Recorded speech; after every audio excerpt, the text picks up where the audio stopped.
Este será un video explicando entonces la ley de Starling y cómo funciona para mantener el líquido en su lugar. ¿Ok? Ley de... Supongamos que tenemos un capilar. ¿Ok? Más o menos. Ustedes saben que soy pésima dibujando. Ok, en este capilar entonces, que alrededor de ellos se encuentra el espacio intersticial,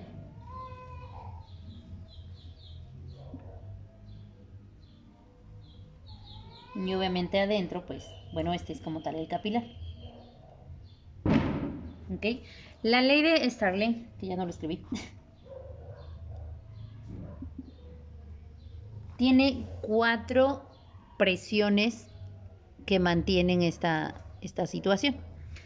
¿Ok? Son 2 presiones osmóticas,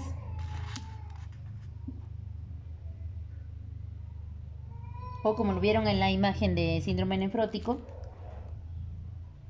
coloidosmóticas, y 2 presiones hidrostáticas.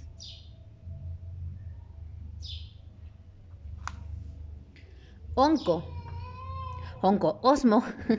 onco es cáncer. Osmo va a hacer referencia a proteínas, e hidrostático va a hacer referencia a agua.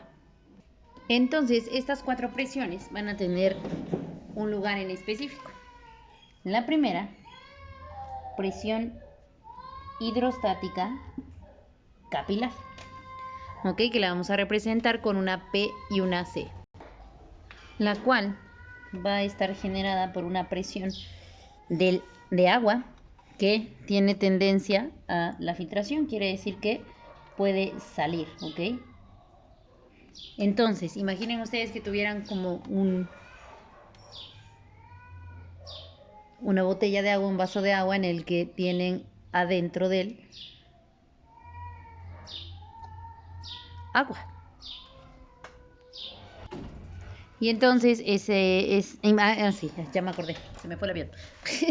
Entonces supongamos que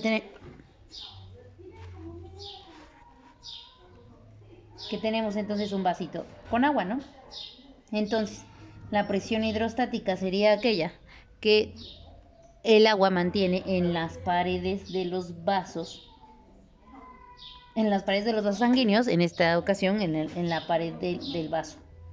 ¿Ok? Entonces es la presión que mantiene el agua sobre la pared del vaso.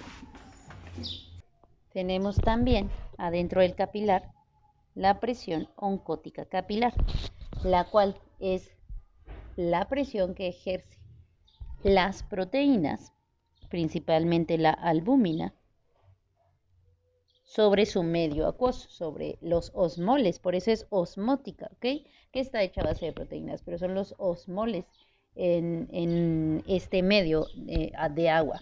Imaginen entonces ustedes que en este vasito que les decía yo le vamos a meter, no sé, semillas de lo que ustedes quieran, algunos frijolitos. Entonces esos frijolitos que interpretamos como la albúmina, como proteínas, van a ejercer o van a hacer la presión osmótica capilar, la cual su función es ayudarte a reabsorber el líquido desde el intersticio hacia el capilar. ¿Ok? Hasta acá vamos ya describiendo 2 presiones, la presión hidrostática, que te ayuda a que tenga tendencia a la filtración, que va del capilar hacia afuera, y la presión osmótica capilar, que lleva a la reabsorción de afuera hacia adentro del capilar. Tenemos por otro lado la presión oncótica intersticial. Ya vamos ahora con las de afuera del capilar, las que están en el intersticio. Esta es una fuerza de succión que tiende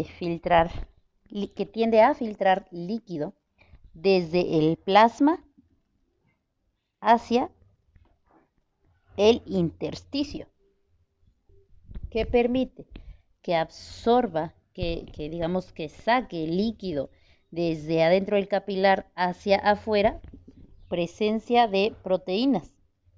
Pero las proteínas en el intersticio no es algo normal. Por lo tanto, esta se considera nula. ¿Ok? No hay un valor en presión porque sería anormal la presencia de proteínas afuera. ¿Dónde van las proteínas? Adentro, en el capilar. En el intersticio no tendría por qué haber proteínas. Por último, tenemos la presión hidrostática intersticial. Esta, como está intersticial, quiere decir que está hacia afuera, está fuera del capilar. ¿Cuál es su función? Es la fuerza que tiene el agua que está en el intersticio, en el espacio, y que empuja la presión hacia adentro del capilar. Por lo tanto, podemos decir que actúa como una fuerza de reabsorción.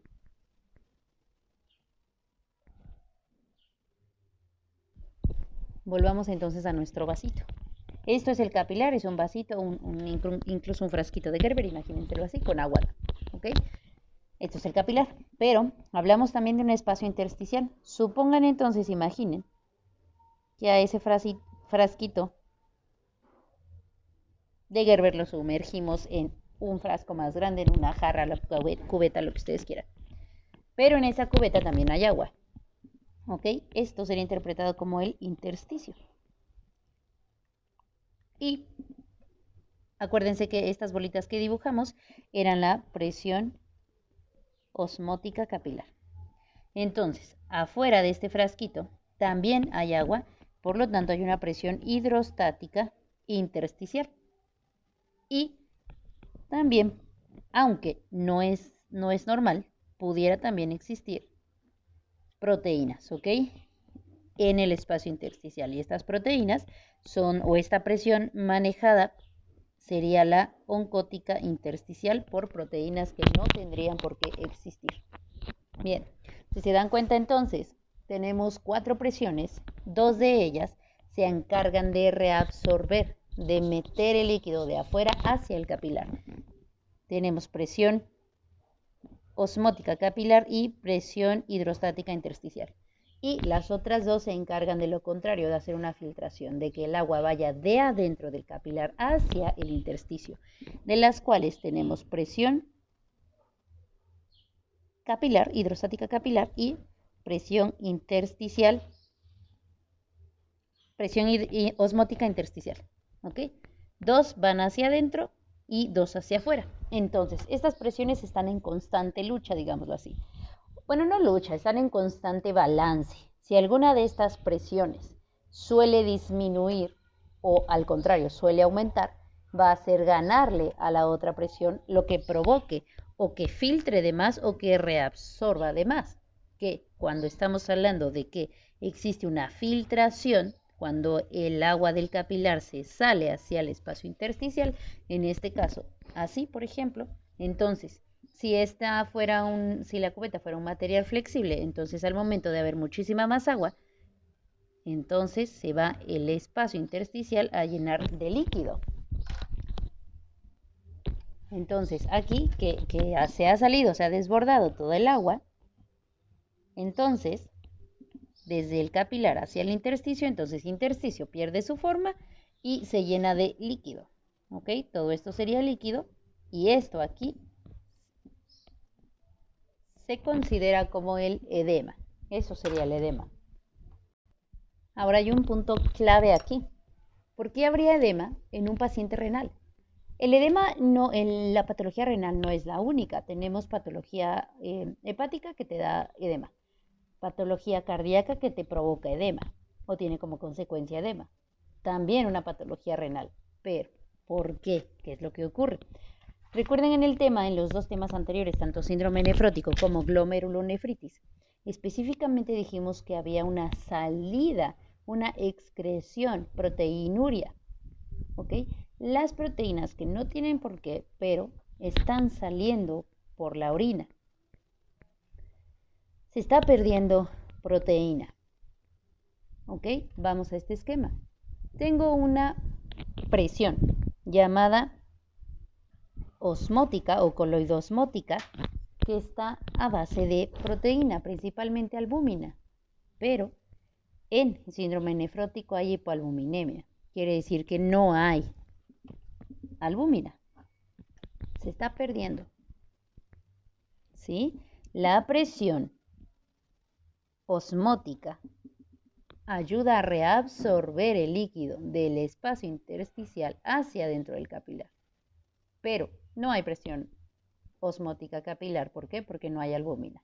Porque no hay albúmina, se está perdiendo, se está excretando por la orina y obviamente no puede mantenerse la presión osmótica capilar.